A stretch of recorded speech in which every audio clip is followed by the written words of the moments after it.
Adding driving lights or ditch lights to the front of my Jeep Gladiator.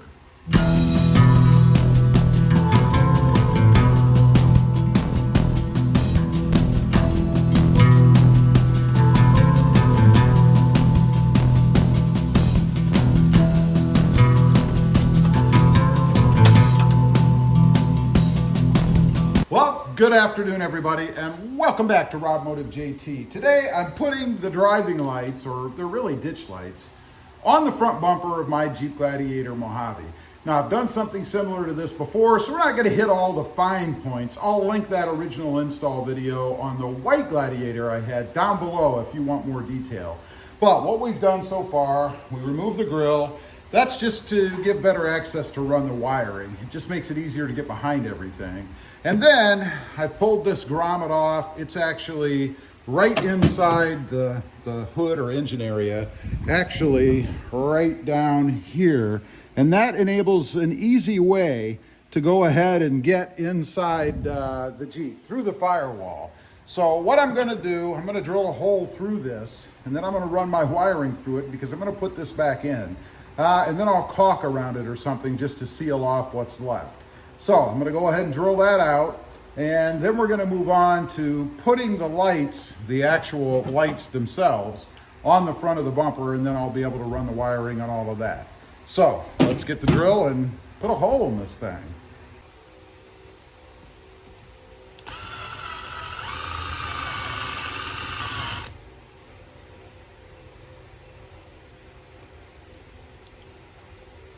Okay, we've got the hole through, the wire fed, as you can see. I actually probably went a little bigger than I needed to. Last time I did this, I actually used a grommet. I drilled the hole way too big, and I used a grommet to do that, to take up some of the space. That's one improvement in this video. You don't need to do that. So once I have it in there, like I said, I'll just put some sealant around this or something just to cover up what little hole there is left, and then we'll be good. So now we need to go over and mount the lights on the front. That's the next step, I think. Okay, I've removed the bolts, screws from the bumper. This couldn't be any easier. You can reach underneath from the back, but you don't really even need to because it has little clips that keep the threaded part in. So they just come out. It's pretty easy. Now, one little detail, and I add this because I was wondering, you'll notice the bracket is kind of curved, right? So which way do they go? Does it go this way or does it go this way? Just one of those little things you wonder about. And according to the directions, it goes this way with the curved part in the front facing out. So just a little detail. So we're going to go ahead and bolt these on, hopefully get them fairly square. I can use the back of the bumper as a guide. And then we'll mount the lights on and move on to the wiring.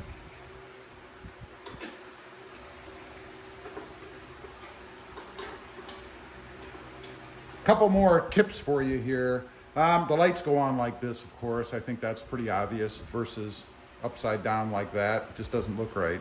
And mine had, these are Auxbeam, by the way. They came with two lenses, clear or amber. I went with the amber, as you can see. And they just have these little Allen keyed screws on the sides. You put them in, and you can adjust them up or down or swivel them if you wanted in the beginning. There will be a link down below if you want to check out price, availability, all that stuff. But we're going to take the screws out, go ahead and mount them in the brackets, and then we get to the fun part, the wiring.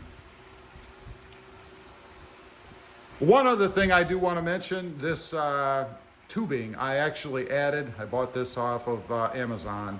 It comes without the tubing, so it would have just been the wire. I think it just looks more finished when you run it back down behind here. So if you want that, there'll be a link for that too if you want to check it out. Now, I'm going to go ahead, put these screws back in. Easier said than done sometimes. That wasn't too bad. Okay, just to show you real quick, I've got the wiring back, or run through. Right here is the end we're going to plug in, and right below that silver tape is that grommet I had pulled out. That is where I drilled my hole and then put it back in, and it runs right through. Pretty easy way to get through the firewall. I really like that. So now I'm going to go ahead and run the wiring from the lights down here, or to the lights down here, and I'll tie it down somewhere down there. I'm not sure where yet. I am going to remove this little piece. It's just two little push tabs to pull it out. It'll just give me more access.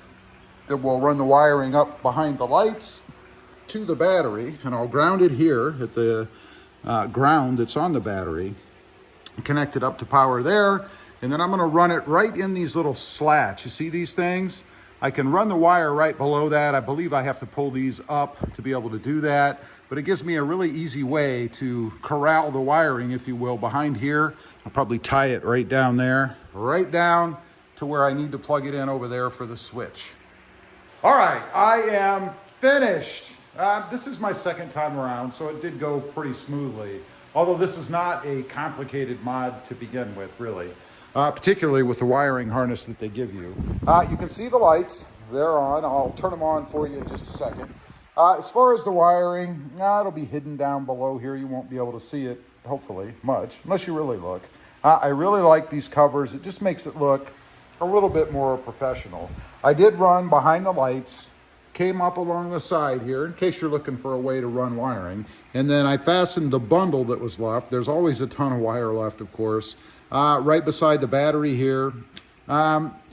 Depending on whether you have the auxiliary switches or not, I'm assuming that's what this ground is for. I don't know for sure, but there was an open ground. I just needed to put a nut on it. So I used that as my ground. And then I ran behind the cowling, or whatever you want to call this, the little supports for the, I guess, the trim piece that's along here. I don't really know what it's for. And it just reminded myself I need to put my caulk inside there. But the wire, you can see right here, goes down and goes inside. The connection, I just zip tied underneath this big bundle of wires here. And then we run inside. And of course, there is the switch which lights up like that when you turn them on. And let's go take a look. I'll let you see what it looks like from the front, without the grill, of course. But you can see they are very, very bright. Are they aimed properly? That's where they're hitting me, and that's just above my knee. I don't know. I'll have to test that out. But that's what they look like on. I'll show you one more picture at the end with them on, with the grill and everything else back on. Okay, like I said, there'll be pictures at the end to see the finished product. I did remember to put the silicone around the hole in that grommet, by the way. So there it is. That's the mod. Again, similar, very similar, with some different approaches, I guess, to how I did it on the other one. Leave a comment. Let me know what you think. I think it really looks awesome on the front of the Gladiator Mojave, or any Gladiator for that matter. It doesn't have to be a Mojave. Let me know what you think. Also, real quick, I do have 2 additional channels. Rob Motive, all about the Toyota Tacoma, and Rob Motive Rides, all about my new-to-me Mercedes-Benz. Check them out, and if you're interested, please consider subscribing. Thanks for watching. Stay lit out there. Bye.